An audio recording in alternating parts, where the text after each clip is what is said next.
was that really your intention? Is that what you were after? You got to be kidding me.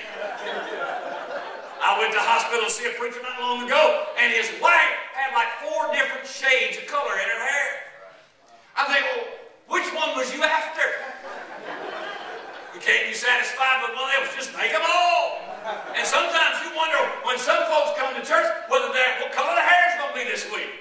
I bet you some folks are taking bets on what color your hair is going to be. But we spend a lot of time on our hair. Yeah. Man, how about John Edwards back in 2007? Man, this hit the news media. I read this off the internet. CBS News reported this. He spent $1,250 on a haircut. Wow. Now, I could have saved him a whole lot of money. Tracy back here cuts hair, I'll guarantee you, as good or better than that Hollywood stylist that he got. He paid $1,250. He got rooked, shafted. He could have went to her and got a good haircut for $10 and saved a lot of bad press. Now, what man in his right mind spends $1,250 on a haircut? Well, don't say nothing. Some of y'all spend a whole lot more money than that on taking hair from back here and putting it out here.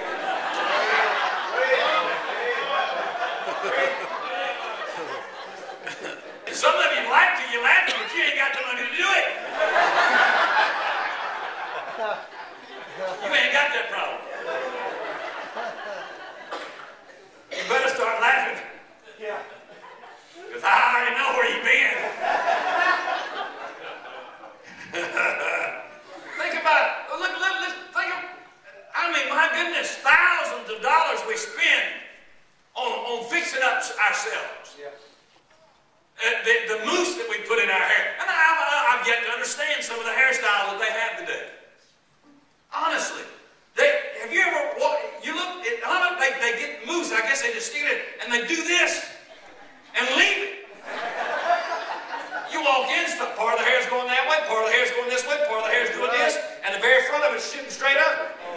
I was in a restaurant the guy that waited on me and Fran in the restaurant over there in Hillcrest, his hair came to a point all the way down.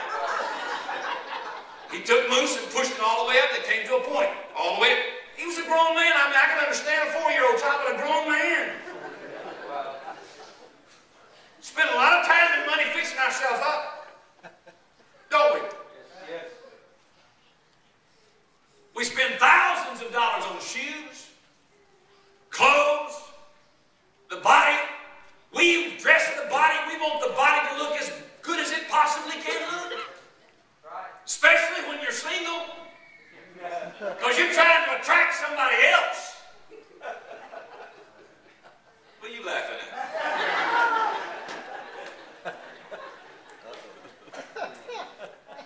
I ain't gonna say that.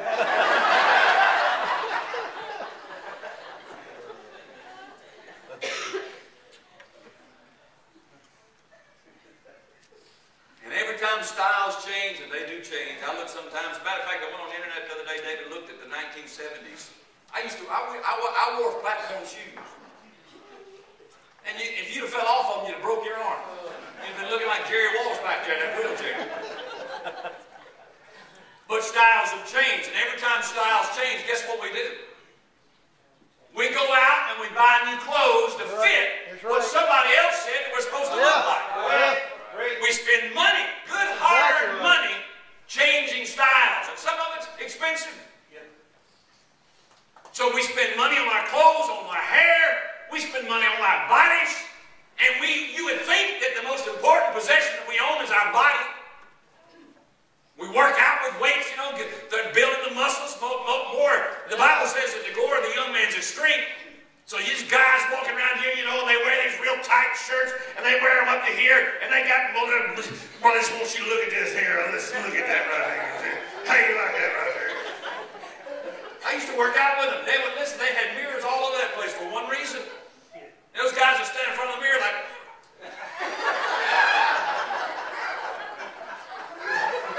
almost kiss themselves.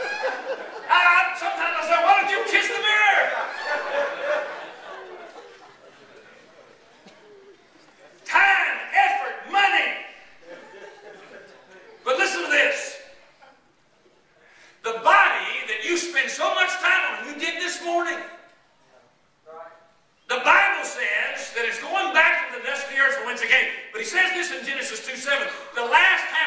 says, He breathed into his nostrils the breath of life. Right. And man became a living soul. Right. The body will die. The body's going back. And I got news for you, honey. I don't care how good you look right now at 20 years of age. When you get to be 80, I was looking at myself in the mirror yesterday. My chest up here is flat. You know why? It fell. It doesn't matter how many dumbbell presses I do. It stays up. My chest will come up for about 10 minutes, and then it starts sinking in and flattens out again. I can pull it up, and it punches back. As soon as I let off the muscle, it goes right back down. It used to didn't be that way. And I'm looking at myself in the mirror thinking, dear God, if I look this bad now, what am I going to look like when I hit 80? You're going to look bad. You're going to look like, some of y'all going to look like Granny Grunt. Your knees are going to look like a bag full of doorknobs. And please, please, please do not walk around in a pair of shorts with your varicose veins and your doorknob knees. But listen, when you get old, your body is going to die. And it's good. It gets older. As older it gets, the more death shows up on the body. Hair turns gray. Face gets wrinkled. Just like mine and yours is. Bags under your eyes. Bulges in places you never thought bulges would ever come. But the soul, the Bible says, is eternal. It is forever. Are you listening to me? The most valuable possession that you have, that you own, that you possess, is your eternal soul. Amen.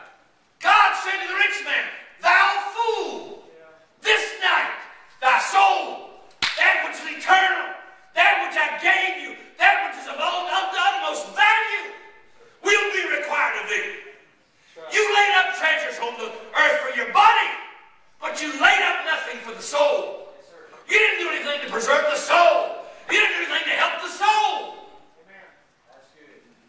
Amen. The soul's not going to die. It's going to live forever. Somewhere. What is the value of a soul? What's it worth? Now, Satan may afflict your body, and he does sometimes in order to get to the soul. But you understand this, Satan does not afflict your body because he hates your body. He afflicts the body to get to the soul. Isn't that what he did to Job? What did he say? He said, you let me touch his flesh, he'll curse you. What's he saying? If you let me touch his body, his soul will turn on you. He's not worried. He doesn't care about your body. The body's going to die. He knows that. What he's after is the soul. He knows what it's worth. Look over in Psalm 49.